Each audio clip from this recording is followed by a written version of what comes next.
Bonjour, moi c'est Camille et bienvenue dans cette première vidéo tricot de l'année 2023. Donc je vous souhaite une belle année, j'espère que vous allez pouvoir en profiter pour faire les choses créatives qui vous font envie. Moi je vais commencer en vous parlant de tout ce que j'ai tricoté en 2022.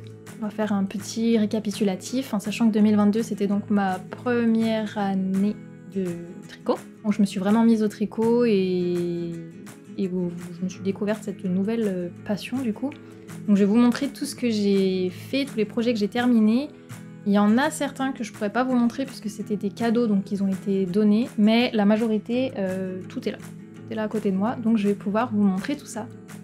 Je vais pas vous montrer tous les tricots dans l'ordre chronologique où je les ai faits, parce que j'ai commencé à faire les vidéos YouTube du coup en mai il me semble, donc si je fais par ordre chronologique ça va être je pense trop redondant avec ce que j'ai déjà présenté dans les vidéos, donc je vais plutôt faire par catégorie. Je vais commencer par les écharpes et les châles, il y en a deux, donc j'ai terminé cette année.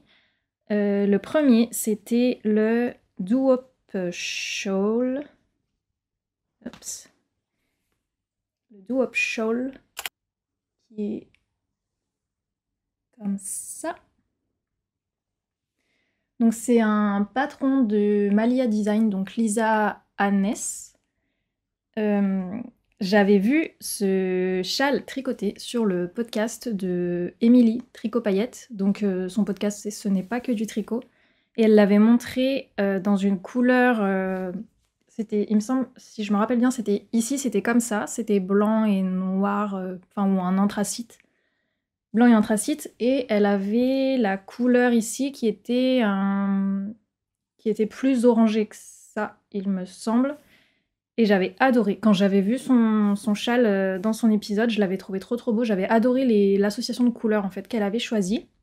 Et en fait, heureusement que j'ai vu ce modèle dans les couleurs qu'elle avait tricotées, parce que sur Ravelry, je sais pas si c'est toujours le cas, mais la designeuse l'a tricoté, elle, dans un mélange blanc-gris ici, et la couleur ici, c'est un rose que personnellement j'aime pas du tout. Et en fait, ça faisait que si j'avais seulement vu la photo du patron en scrollant sur Ravelry comme ça, je me serais pas du tout arrêtée dessus. Alors que de le voir dans les couleurs dans lesquelles Émilie l'avait tricoté, ça m'a fait adorer ce modèle. Donc comme quoi, ça joue vraiment beaucoup les couleurs qu'on utilise, parce que ça rend une image totalement différente en fait du patron, enfin ou comment les personnes peuvent percevoir un patron. Du coup, je l'ai fait et c'est un modèle qui était vraiment hyper sympa à faire. Donc c'était... Je me rappelle pas si je vous l'ai présenté en épisode, du coup ça devait être... Je l'ai fait au début de l'année, il me semble. Ce qui était très chouette, c'est que la couleur s'est fait en mosaïque. Donc c'est vraiment sympa pour quand on n'a jamais fait du travail avec plusieurs fils de couleurs, parce que ça se fait très facilement et le résultat est hyper chouette. Je n'ai jamais fait de jacquard, donc je pourrais pas comparer. Dans mon esprit, c'est plus simple à faire que du jacquard, mais je ne peux pas confirmer ça. Les laines, j'ai utilisé pour celui-là de la Semilla de BC Garn. Donc je vous mettrai les numéros de couleurs parce que je les ai plus en tête. Vous le verrez si vous regardez l'image du patron, mais le mien, mon châle finit beaucoup plus petit que le modèle de la designeuse. Parce que du coup, on commence le châle par cette pointe-là, il me semble. Et on continue... Ouais, c'est ça.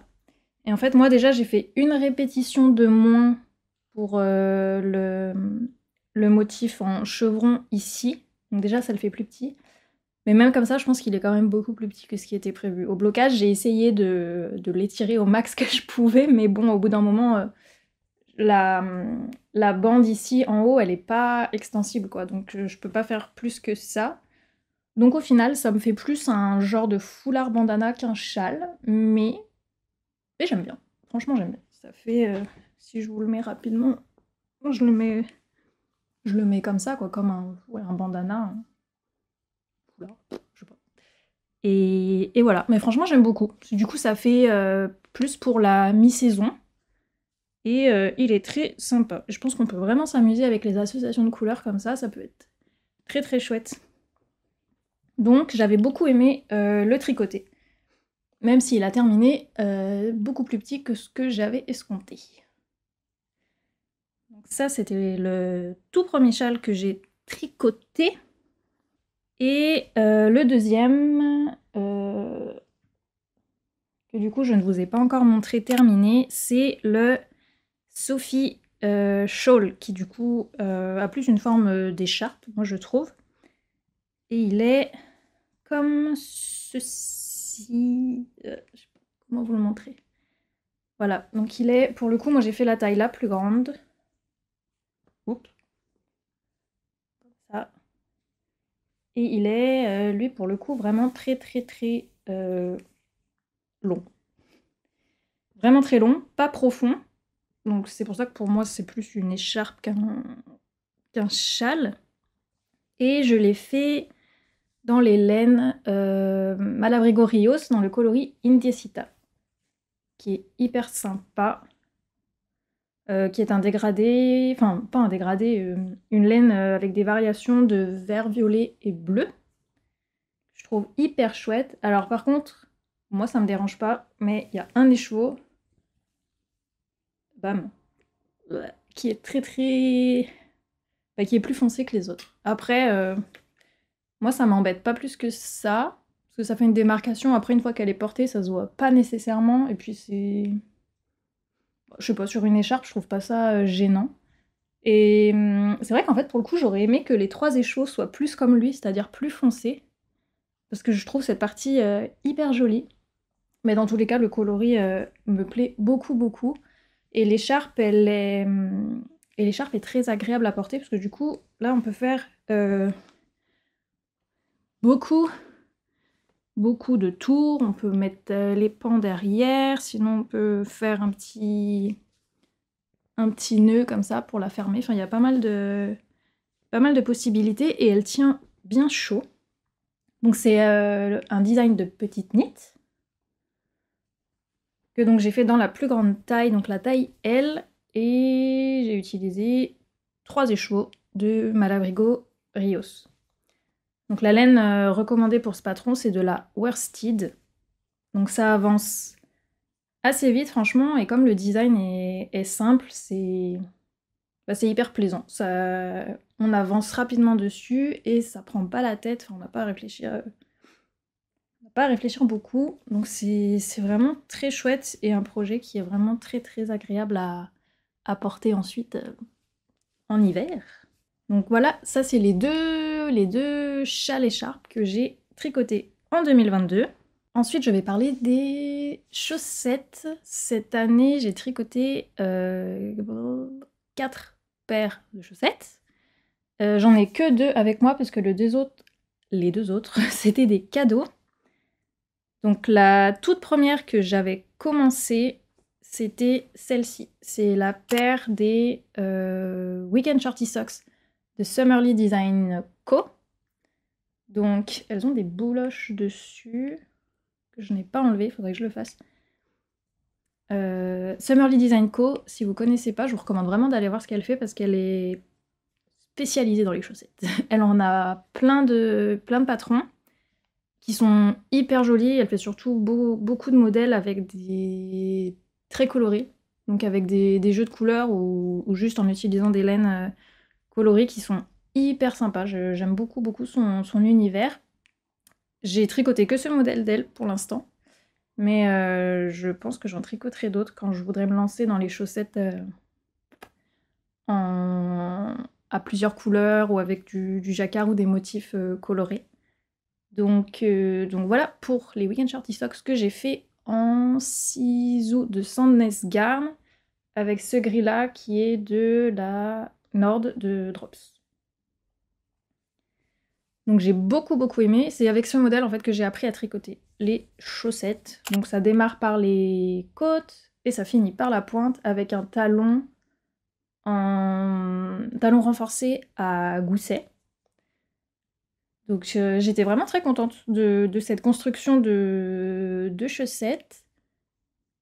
Et ça m'a lancée en fait. Je savais pas avant de commencer si j'allais apprécier tricoter les chaussettes ou pas, vu que c'est sur des petites aiguilles avec de la laine fine.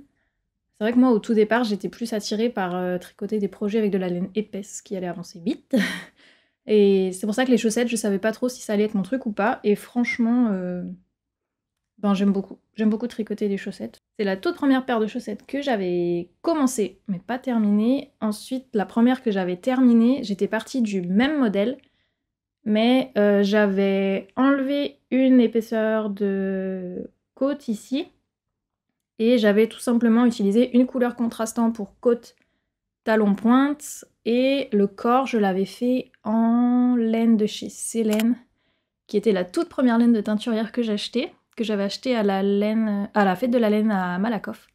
Et c'est une laine que j'aime beaucoup, beaucoup, que je suis en train de terminer d'utiliser dans mon étole Pythagore. C'était le coloris La Palette. Ouais, qui était une laine à speckle. Je vous mettrai une photo, puisque du coup, j'ai plus les chaussettes, vu que je les ai offertes à ma maman, je les avais faites pour la fête des mères. Et je les aimais, enfin, je les aime toujours beaucoup, beaucoup. Parce que la laine donc de chez Célène est extrêmement douce. Et le rendu tricoté est trop beau. J'adore les laines à speckle, en fait. Donc ça avait été vraiment hyper plaisant de les faire. Et j'étais vraiment partie exactement de, voilà, de ce modèle-là. Ensuite, la troisième paire que j'avais faite de chaussettes, vous les avez vues il y a pas si longtemps, parce qu'elles ont été terminées en novembre, je pense, ou en octobre, je sais plus. C'est celle-ci. C'est des chaussettes donc en laine autorayante de chez Srapius, qui sont... qui est le coloris Museum Square, dans la collection Downtown, donc qui est toutes les laines autorayantes. Et cette laine-là, j'adore. Elle est trop trop bien, elle est hyper douce. Les rayures, j'aime beaucoup, ils ont pas mal de coloris et ils sont tous très sympas. Enfin, il y a vraiment pour tous les goûts. Et j'avais fait côte, talon et pointe en coton de chez Sostrengren. Ça, je recommande pas forcément, parce que du coup, ça se... Comment dire, c'est comme si le coton avait feutré. Ça lui donne un aspect un peu de fil tassé qui s'est collé entre lui. Je pense que ça s'est fait au lavage, donc bon, c'est pas ouf. C'est pas ce que je préfère, donc je pense qu'à l'avenir, je réutiliserai pas du coton pour faire des chaussettes. Donc là, oui, j'avais expérimenté pour faire donc le talon après coup, pour ne pas casser le rythme des rayures. Et je suis très contente de ce talon-là. J'avais pas de patron pour celle-là, c'est vraiment... c'est vraiment un modèle tout simple, quoi, que j'ai tricoté des côtes jusqu'à la pointe, et en venant ensuite couper ici pour insérer mon talon. Et par contre, j'ai vraiment les côtes qui se sont... En fait, je me rends compte que c'est même pas les mêmes... C'est pas la même taille entre les deux chaussettes, c'est pas du tout la même taille. Pourtant, il y a le même nombre de mailles, hein, mais... je sais pas, j'ai dû en monter une plus serrée que l'autre. Mais du coup, ça en vient à ce que je voulais dire, c'est que j'ai les côtes qui sont beaucoup trop lâches, et en fait, elles ont tendance, quand je les mets, à se plier comme ça. Donc la prochaine fois que je refais des chaussettes, je ferai un nombre pour les côtes qui est inférieur au nombre pour le pied, et je les tricoterai en magic loop, et pas en mini circulaire. Je pense que le problème vient aussi de là. Ça, c'était la troisième paire que j'ai faite en 2022, et la dernière, je l'ai pas non plus, puisque ce sont les Sunday Socks de Petite Knit, que j'ai offert à Noël à mon frère. Donc, je les avais faites en Perfect de Sandnes Garn, dans le coloris gris clair. Et j'avais rajouté 2 rayures en haut de la cheville en aubusson de fontis, dans un coloris vert foncé, pour donner un côté sportif à la chaussette. C'est un modèle qui était hyper sympa à faire, qui était hyper rapide aussi, parce que je pense que si vraiment on s'y met à fond, on peut faire une chaussette par jour, il n'y a pas de souci, puisque c'est de la laine DK, et que ça se tricote en 4 mm, je crois. Donc franchement très sympa, et pour faire des chaussettes vraiment cosy pour l'hiver, c'est vraiment trop bien. C'est les paires de chaussettes que j'ai faites cette année. L'année prochaine, j'aimerais me lancer dans des chaussettes en jacquard, parce que je trouve qu'il y a des choses tellement jolies qui sont faites. J'avoue que le jacquard, ça m'intimide un peu, mais j'aimerais vraiment, vraiment essayer. Parce qu'entre les pulls, le modèle de pull qu'il y a avec du jacquard, les chaussettes aussi qu'il y a avec du jacquard, on me dit que ce serait vraiment chouette que j'arrive à à trouver voilà, comment gérer cette technique, la tension et tout ça pour faire vraiment des projets qui me font de l'œil. Ensuite, je vais passer aux pulls et gilets. Donc, j'ai 4 modèles à vous montrer. Alors, le premier, qui est le premier des 4 que j'ai fait, ouais, c'est le Aosta Cardigan de Knit Pearl Girl, donc Sophie, que j'ai fait en petite wool coloris Colorado de We Are Knitters. Et j'ai adoré porter... Est-ce que je vais y arriver? J'ai adoré tricoter ce modèle. Pareil, je l'ai tricoté au début de l'année. Donc la petite wool, c'est quoi? C'est de la worsted, je crois. La taille d'aiguille, je me rappelle plus, je suis désolée. Et il est fait en point Andalusian Stitch, comme ça, qui crée cet effet de texture qui est hyper sympa et qu'on retrouve partout sur le gilet. Donc c'est une construction raglan et il est crop. Enfin assez crop. Après vous pouvez faire la longueur que vous voulez, mais moi je l'ai fait assez crop pour pouvoir le mettre par-dessus des pantalons taille haute ou éventuellement des robes ou des jupes, même si c'est loin d'être ce que je porte le plus. Et franchement, je pense que celui-là, c'est le tricot que j'ai le plus porté de tous ceux que j'ai fait. Parce que je l'adore, il est trop bien, il tient chaud. La taille me va plutôt bien, même si j'aurais pas dit non à une taille supérieure. Et voilà quoi, j'adore, j'ai dit que j'aimais les laines à speckle, et là c'est... Ah voilà quoi. J'avais mis des boutons que j'avais acheté au BHV, c'est des Bergères de France, je pense, en bois comme ça. Et franchement, je trouve que ça, je trouve qu'il rentre très bien. Elle a le même modèle, enfin oui, le même style de modèle, mais version pull, donc qui est le Aosta Sweater ou Aosta Jumper, je sais plus, que je me ferai peut-être, parce que ouais. Et j'ai envie de m'en faire un deuxième aussi de celui-là, parce que je l'aime beaucoup, et pour le coup, peut-être une taille au-dessus. Ça, c'est un truc que j'ai appris pour cette première année de tricot, c'est que je dois apprendre à mieux choisir ma taille pour les projets, parce que... Donc moi, une chose sur laquelle je me basais pour choisir ma taille, c'est donc le tour de poitrine, qui est souvent la mesure qui est indiquée dans les tableaux pour choisir sa taille.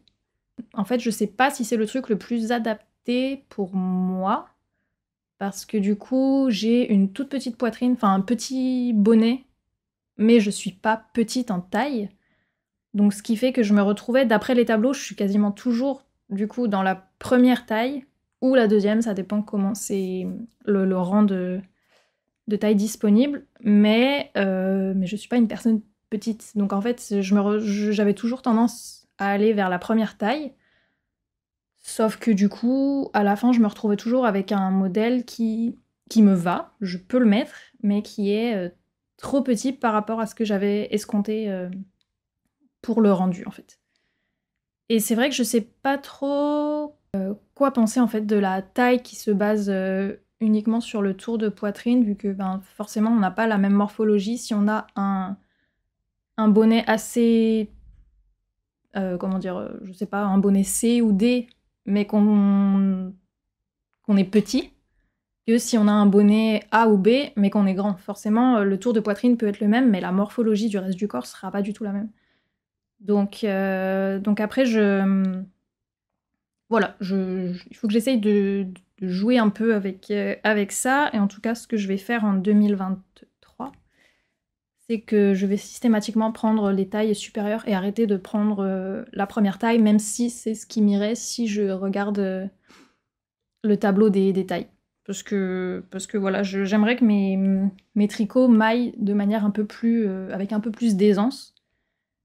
Parce que c'est vrai que c'est ce que je préfère, et que les hauts qui sont vraiment qui sont fités, on va dire, c'est pas ce que je préfère. Donc je préfère être à l'aise et que tout soit un peu plus grand que être trop juste. Donc ça, c'est ce que je retiens pour cette année et les projets que je vais faire. Donc voilà, c'était pour le Aosta Cardigan, qui est un patron que je peux que vous recommander parce qu'il est Le rendu est trop chouette, le tricoté c'est trop bien, ça avance vite en plus vu que la laine est de la worsted et qu'il est pas très, gros, pas très long. Je le trouve trop beau et j'adore le porter.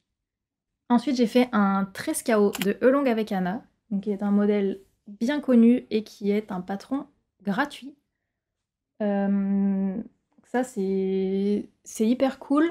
Donc c'est un haut comme ça, boxy, assez crop, et avec des raglans ajourés et des poignets qui sont en point mousse, comme l'encolure. Le modèle est très chouette, je l'ai fait en... C'était quoi ça? C'était de la DMC. Ah, c'est de la Woolly de DMC, donc il y a du Merino Superwash, dans ce coloris vert foncé comme ça. Quand je le réalisais, j'ai suivi en même temps les vidéos de Alice Gerfaux. Elle a fait toute une série où elle tricote ce modèle et où elle montre du coup étape par étape comment elle suit le patron et où elle peut expliquer les points qui sont un peu techniques. Et franchement, ça m'a bien aidé parce que même s'il paraît simple, il est simple, mais quand on débute, on a des questions sur à peu près tout. Et par exemple, pour moi, rien que le col, je savais pas en fait au départ si j'étais censée faire en magic loop, si j'étais censée faire avec, en circulaire avec une petite circonférence, tout ça. Voilà, je me posais des questions comme ça. Et du coup, ça m'a bien aidé de voir ces vidéos. Donc j'ai fait le col en magic loop. Et le deuxième point technique qui était vraiment utile pour moi à voir en vidéo, c'est les rangs raccourcis à l'allemande. Donc qui sont utilisés pour faire notamment pour relever faire que le dos soit plus haut que le devant. Et pareil en bas, ça se voit pas beaucoup sur le mien, mais l'arrière est légèrement plus bas, descend plus bas que l'avant. Et voir cette technique-là en vidéo, c'était vraiment utile. Parce que même si c'est bien expliqué dans le patron, c'est vrai que voir en image, c'est toujours plus clair que de... Voilà, plus clair, plus concret. Donc c'était bien utile d'avoir cette série de vidéos, donc je peux que vous la recommander si jamais vous faites ce patron pour la première fois et que vous êtes relativement débutant. Celui-là, je prévois de m'en faire un deuxième cette année dans la laine Frida de chez Lang que je vous avais déjà montré. Et pour le coup, pour suivre ce que j'ai dit avant, je vais le faire une ou deux tailles au-dessus, celui-là. Parce que j'avais fait... Je sais plus si j'avais fait la première taille ou la deuxième, je pense que c'était la première. Et donc il me va, je peux le mettre, il n'y a pas de souci, mais il est trop serré pour moi. Enfin, je le trouve trop collé au corps. Et quand je vois sa coupe, c'est vrai que moi je préférerais qu'il soit un peu plus ample. C'est vrai que les bras sont déjà fités, les bras sont vraiment... ça colle quoi. Donc si le buste peut être un peu moins ajusté, je préférerais. Donc voilà. Donc je vais le refaire, mais en une ou deux tailles au-dessus. Ensuite, j'ai aussi, je vais le mettre dans cette catégorie, c'est la veste numéro 1 de My Favorite Things Knitwear, qui est comme ceci. Donc c'est un modèle vraiment, c'est un basique. Un basique, mais que j'aime beaucoup. Pareil, j'ai déjà porté plusieurs fois. Ça, c'est le genre de vêtements que j'aurais pas acheté dans le commerce parce que... je me dis en fait, c'est à quel moment est-ce qu'on met ça Quand, parce que si on met un truc en laine, c'est qu'il fait froid. Et s'il fait froid, on a envie d'avoir les manches couvertes.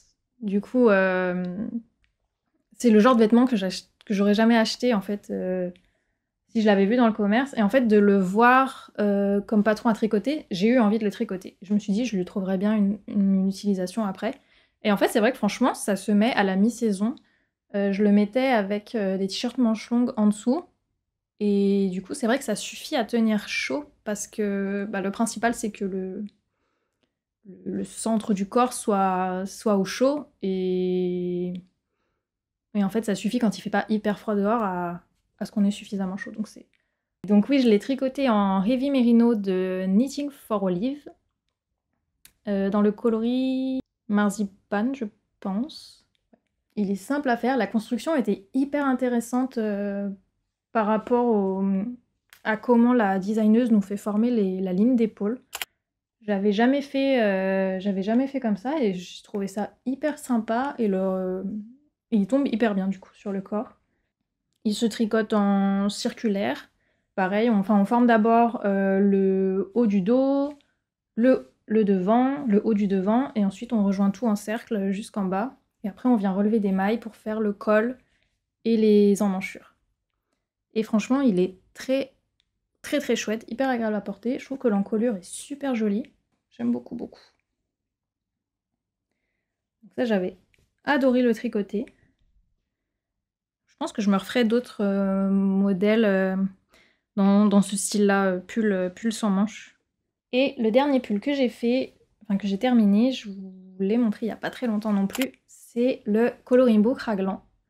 Alors pour le coup, celui-là, depuis que je l'ai terminé, j'ai pas eu l'occasion de le porter encore parce que je l'ai terminé un peu trop tard en fait dans l'année, dans la saison pour qu'il soit... ce serait plus quelque chose que je pourrais mettre à début de l'automne ou début du printemps. Parce qu'il a des manches 3/4 et qu'il est pas très long. Donc c'est vrai que là, en hiver, au moment où je l'ai terminé, après il a commencé à faire bien froid et du coup c'était pas suffisant. J'avais envie d'avoir des trucs plus couvrants. Mais il est très très joli. Je l'ai fait en V2 de Hilleswag, donc c'est vrai que c'est pas la laine la plus douce qui soit. Donc j'arrive toujours pas à me décider si j'aime cette laine ou pas. En tout cas, j'aime les couleurs, ça c'est sûr. J'aime les couleurs dans lesquelles je l'ai fait. C'est un modèle de Amy Sher et qui est très sympa. Donc pareil, encore une fois, j'ai fait la première taille. J'aurais pu faire la deuxième. Pareil, modèle raglan. J'aime vraiment beaucoup les raglans. Il a l'encolure dos qui remonte plus haut que celle de devant. Il est crop. Avec un petit détail ici de côte semi-torse. Voilà, qui se continue sous le bras. Vraiment un modèle qui a été très très chouette à faire et qui va vraiment bien par-dessus des jeans taille haute. Je vais attendre du coup sûrement le début du printemps pour le mettre. Donc voilà pour les pulls gilets que j'ai terminés cette année. Ah, ensuite j'ai des hauts d'été, on va dire, tricot d'été. J'ai d'abord le Maya Summer Top de Kazi Gerard. Kazi Gerard, c'est son pseudo Insta, mais son nom c'est Isabella Helms. Et donc ça, je l'ai tricoté tout début 2022. Donc c'est vraiment un des premiers projets que j'ai fait. Et ce n'est pas le premier, mais c'est un des premiers. Et j'étais hyper contente en fait de voir que c'était possible de faire ça quand on débute. Parce que il y a beaucoup de... Enfin beaucoup.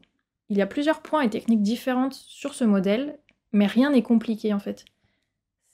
Alors, il faut pas... Je pense pas qu'il faut commencer par ça, parce qu'on risque d'être perdu. Mais si on a déjà eu quelques notions en faisant des petits projets rapides ou voilà, des choses plus simples, quoi, qui font voir les notions d'augmentation-diminution et qui font...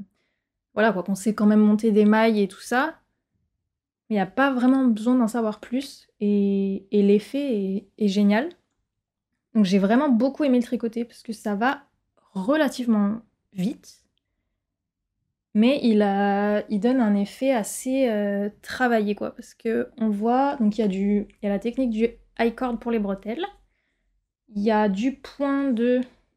Alors je sais pas comment on dit, je crois qu'en anglais, celui-là c'est moss stitch. Alors du coup en français, je sais pas ce que c'est. Je sais pas si c'est du point de riz ou du point de blé, je ne sais pas. Donc il y a ce point-là, en plus du jersey, il y a les côtes, il y a un peu de dentelle, ici et là par exemple. Il y a un petit peu de torsade, mais alors vraiment pas compliqué, mais qui fait de la torsade. Donc c'est trop bien. Franchement, pour apprendre, c'est vraiment trop bien, parce que ça nous fait voir un éventail de techniques de façon pas compliquée. Et le résultat est trop beau, j'adore. Alors pour le coup, celui-là, il est un chouïa trop grand plutôt qu'un chouïa trop petit, surtout en fait au niveau ici, en bas des emmanchures. Et je pense que ça, c'est dû au fait que j'ai...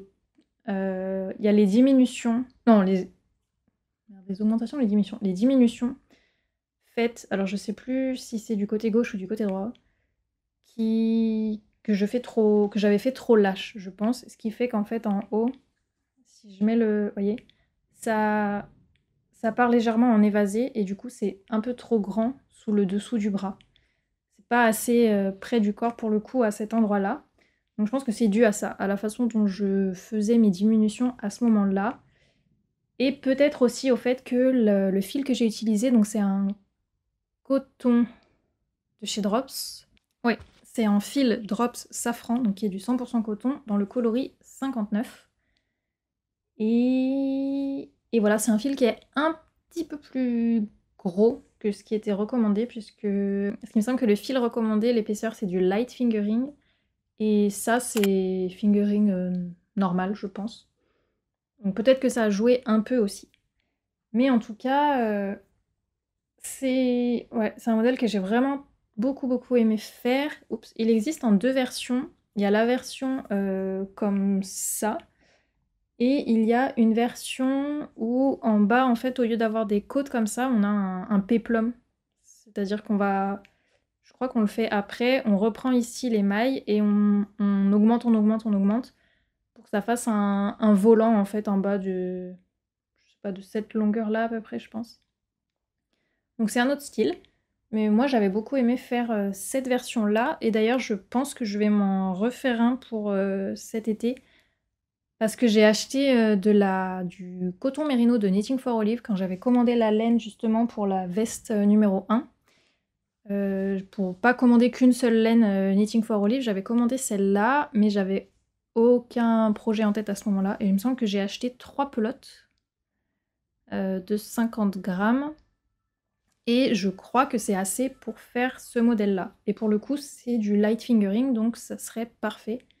Donc j'ai vraiment envie de le refaire parce que je me rappelle que j'avais vraiment beaucoup apprécié le processus et voir en plus l'évolution des différents motifs et tout ça. Enfin, c'était très chouette.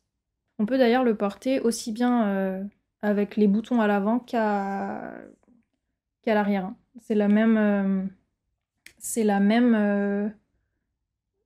coupe en fait. Sur le mien, ça fait pas trop, ça dépend comment je le tiens, mais c'est la même coupe devant et derrière, donc on peut le porter des deux sens. Et le deuxième haut pour l'été que j'avais tricoté, c'est le top baigneuse. Celui-là, je vous l'avais montré, qui est comme ceci et que j'avais fait en laine sport 100% mérino de chez Célène. Et j'adore cette laine, j'adore le modèle aussi, il est hyper beau. Celui-là, pour le coup, je pense que de tous ceux que j'ai fait, c'est celui qui est le mieux taillé. Mieux taillé, je veux dire, où la taille que j'ai choisie me va le mieux et est celle qui me correspond. Donc j'adore, la laine est très douce et très fluide, c'est hyper joli, elle a des nuances comme ça, c'est un marron, bah, ça s'appelle tabac, donc je vais dire marron tabac, mais avec des reflets caramel. Et voilà quoi. C'est un modèle simple, mais hyper efficace, hyper joli à porter, qu'on peut vraiment... voilà, suivant les coloris qu'on utilise, on peut vraiment lui donner des looks différents. Et voilà quoi, un peu comme la veste numéro 1, c'est on tricote... J'ai le nez qui me gratouille. On tricote le haut du dos, on fait le haut du devant, ensuite on rejoint en cercle, on descend, et à la fin on vient reprendre les mailles pour faire l'encolure, qui du coup cette fois est une encolure simple, hein, assez fine, et reprendre aussi les mailles pour faire les côtes des emmanchures. Et vraiment j'adore. Dans le patron évidemment c'est recommandé de le faire en... Enfin il est fait avec une laine mérino tencel, ce qui est tout à fait logique puisque c'est quelque chose qui est censé être porté en été, donc quand il fait chaud, on a envie que voilà, que ce soit léger et que ça respire, donc le mérino tencel, ça peut être un choix plutôt judicieux. Moi, c'est du 100% mérino. Ça m'a pas empêché de le porter, franchement. Et voilà. pour le top baigneuse. Ensuite, je crois que la dernière catégorie, ce sont les accessoires, on va dire. Alors les premiers que je vais vous montrer, c'est les tout premiers projets de 2022. Ce sont 2 bonnets. Donc ce sont pas les tout premiers projets que j'ai tricotés. En fait, le premier projet que j'ai tricoté, il a été fait en octobre 2021. C'est un pull en fait que j'ai fait en suivant le tutoriel de Kutovakika qui montrait dans une vidéo un patron de pull qu'elle avait inventé elle et elle montrait un peu pas à pas comment le faire. Donc c'était un pull qui se faisait sur des aiguilles droites à plat. Il m'allait pas, c'était pas à cause du modèle, c'était à cause de moi. Je n'y connaissais rien en tricot et du coup j'ai pas bloqué avant de coudre, j'ai cousu les parties un peu à l'arrache, j'ai pas fait d'échantillon, j'ai rien essayé du tout et du coup ça fait que les manches sont trop serrées ici. Le col je trouve qu'il tire vers l'arrière et qu'il est pas assez souple, enfin bref je me sens pas bien, je peux l'enfiler, mais je me sens pas bien en le mettant, enfin je sens qu'il est pas adapté à mon corps quoi. Donc j'avais tricoté ça en octobre 2021. Et après, du coup, j'avais un peu laissé le tricot de côté. Enfin, je m'étais pas plus intéressée que ça. On va dire que ça avait assouvi mon envie d'essayer le tricot. Et voilà, du coup, j'avais laissé ça de côté. Et en fait, après, pendant les vacances de Noël, donc 2021-2022, j'ai eu l'envie d'essayer un nouveau projet. En fait, je me suis dit, je vais chercher un nouveau patron, essayer de refaire les choses comme il faut et tout ça pour voir. Et c'est là qu'en fait, j'ai repris le tricot et que du coup, j'ai pas arrêté. En fait, quand j'ai essayé de me rappeler comment j'en étais venue à essayer le tricot, il me semble que c'est grâce à cette youtubeuse-là, donc Kutovakika, parce que je la suivais au départ, parce qu'elle faisait des vidéos YouTube et qu'elle avait un compte Instagram qui parlait de photographie créative. Et je trouvais son univers vraiment, vraiment sympa, les conseils qu'elle donnait, les idées, enfin, j'aimais beaucoup la suivre. Et en fait, petit à petit, en 2021, elle a changé son contenu, qu'elle a switché de la photographie vers le tricot, qui était une activité qu'elle faisait depuis beaucoup plus longtemps que la photographie, en fait, mais dont elle n'avait jamais parlé en vidéo, je crois. Et du coup, elle a commencé à faire des vidéos là-dessus. Et voilà, du coup, elle a commencé à faire des vidéos un peu en montrant voilà, comment commencer le tricot, comment tricoter un pull, comment tricoter un bonnet, en utilisant des modèles qu'elle avait créés elle. Donc c'est comme ça que j'en étais venue à tester la vidéo du pull. Et ensuite, du coup, quand est arrivé 2022 et que j'ai eu envie de reprendre le tricot, j'ai suivi sa vidéo pour faire un bonnet. Du coup, j'ai utilisé la laine qui me restait de ce pull-là, donc qui était de la Snow de Drops. Et donc j'ai suivi sa vidéo sur le Marshmallow Beanie, qui est comme ceci. Donc là, je pense qu'il va paraître énorme, parce qu'il est énorme. En fait, il est... Donc la laine que j'ai prise, la Snow de Drops, c'est une laine chunky, je pense, carrément. Ouais, enfin, très très très très gros, qui est plus gros que ce qu'elle préconisait, donc j'ai essayé d'adapter en réduisant un peu le nombre de mailles, en essayant sur ma tête pour voir si ça passait. Et donc je suis venue à faire ça, donc il me va. Il paraît énorme, mais il me va. Je vais vous le mettre. Hop. Mais il est vraiment énorme. Comme ça. Et en fait...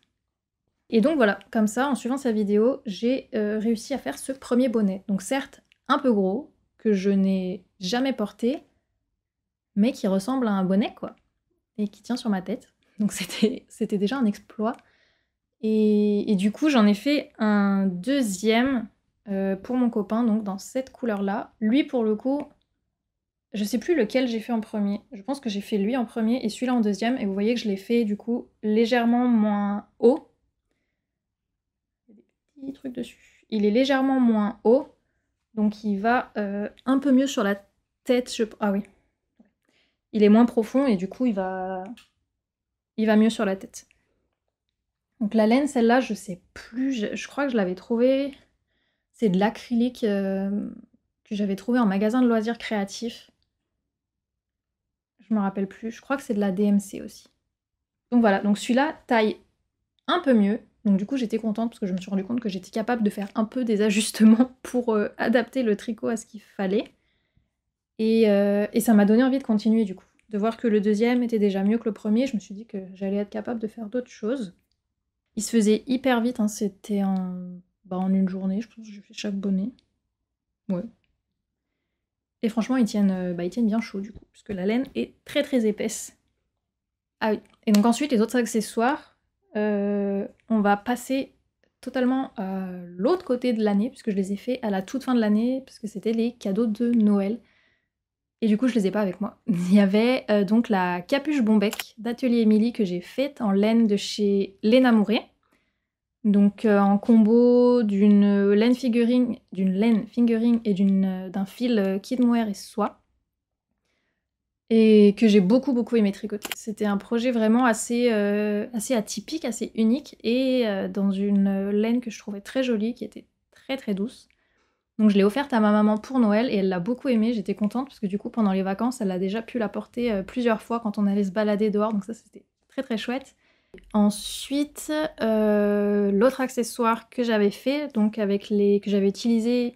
pour lequel j'avais utilisé les restes de laine de la capuche Bombec, c'était le bandeau Frida, toujours d'Atelier Émilie, et qui est un modèle avec lequel j'avais appris à faire du jersey double. Donc du coup c'est un rectangle tricoté tout en jersey double, qui est un patron gratuit, et qu'on vient ensuite coudre d'une certaine façon pour réaliser le croisillon devant. Et pareil, modèle très sympa, plutôt rapide, et qui a fait bien plaisir à Noël à ma tante, donc pareil, très contente. Et enfin, le dernier accessoire de cette année, je l'ai... Ah, en fait je le compte pour cette année, mais en réalité je l'ai terminé le 2 janvier je crois. Bon, c'est pas grave, je vais le mettre dans cette vidéo, c'est les mitaines crème, encore une fois d'Atelier Émilie, qui est un patron à nouveau gratuit, qu'elle a sorti au mois de décembre il me semble, et que j'ai réalisé pour ma maman. Donc cette fois, j'ai faite en combo de laine Arwetta, qui est un fil fingering avec un fil de Tilia. Donc ils sont deux laines de la marque Filcolana. Donc Tilia, c'est un fil de mohair. Et donc j'ai fait les mitaines comme ça. Alors par contre, j'ai choisi une taille trop grande. Je les avais commencées ici à Paris. Et ensuite, quand j'étais arrivée chez mes parents, j'ai fait essayer à ma maman, du coup, la première qui était en cours, pour savoir si ça lui allait, si c'était trop large, et si jamais elle voulait que je recommence dans une taille en dessous. Donc elle a essayé, et elle m'a dit que non, ça lui allait, même si c'était large, qu'elle voulait bien la paire comme ça. J'ai fait la taille qui fait 20 cm, ou 20 cm et demi de circonférence. J'aurais dû faire celle en dessous. Mais du coup, par rapport au patron, pour la taille 20 cm, j'ai réduit, j'ai pas fait autant d'augmentation que ce qu'il fallait pour arriver jusqu'à la séparation entre le pouce et le reste des doigts. Parce que sinon, ça allait être par contre beaucoup trop grand en hauteur. Donc là, j'ai vraiment réduit, je me suis arrêtée là où il fallait. Et donc en fait, en longueur, elle est bonne, c'est en largeur qu'elle est un peu trop lâche. Donc voilà, ça lui fait des mitaines qui sont du coup un peu larges, mais qui sont douillettes. Donc elle peut les mettre quand elle est à la maison, quand elle a froid et qu'elle veut se réchauffer, par exemple, ça va bien pour ça. Donc voilà, je crois que j'ai parlé de tout ce que j'ai tricoté. J'ai encore des projets en cours que j'ai commencé en 2022 qui sont en cours là, donc qui vont être terminés sur l'année 2023. J'ai déjà des idées de ce que je veux faire en 2023, donc notamment un deuxième tresse KO dans la laine Frida de chez Lang, un autre Maya Summer Top en coton mérino de Knitting for Olive. Je vais faire d'autres chaussettes, ça c'est sûr. Et voilà, ça c'est les patrons que j'ai déjà en tête pour cette année. Il y en aura d'autres, c'est quasiment sûr. Je vous remercie beaucoup d'avoir regardé ce petit récapitulatif tricot de l'année 2022. N'hésitez pas à me dire dans les commentaires quel est le projet que vous avez préféré tricoter cette année, ou quel est le projet que vous avez le plus envie de tricoter pour l'année 2023. Ça va me donner encore beaucoup d'idées, beaucoup d'envie tricot, mais j'ai quand même envie de savoir. Donc encore merci beaucoup d'avoir regardé cette vidéo. Si vous êtes une personne qui revient régulièrement sur les vidéos, je vous remercie énormément parce que ça me fait vraiment très très très plaisir. J'ai démarré cette chaîne YouTube en 2022 du coup cette année et franchement je suis trop contente de voir que des gens regardent les vidéos, de voir vos réponses en commentaire à chaque vidéo. Je vois des noms qui reviennent presque à chaque fois pour certains, donc c'est vraiment trop chouette et vous vous rendez peut-être pas compte de ce que ça représente en fait quand on est une personne qui fait les vidéos du coup toute seule. De voir qu'il y a une réponse derrière et qu'il y a vraiment des gens qui regardent, c'est vraiment un sentiment super chouette, donc je vous remercie énormément pour ça. Donc je vous souhaite de passer une belle année tricot pour 2023, de pouvoir faire les projets qui vous plaisent, qu'ils soient nombreux ou qu'il n'y en ait qu'un. Je vous souhaite de pouvoir profiter de cette année pour faire des choses qui vous font plaisir, créativement ou autre. Et je vous dis à bientôt dans une prochaine vidéo.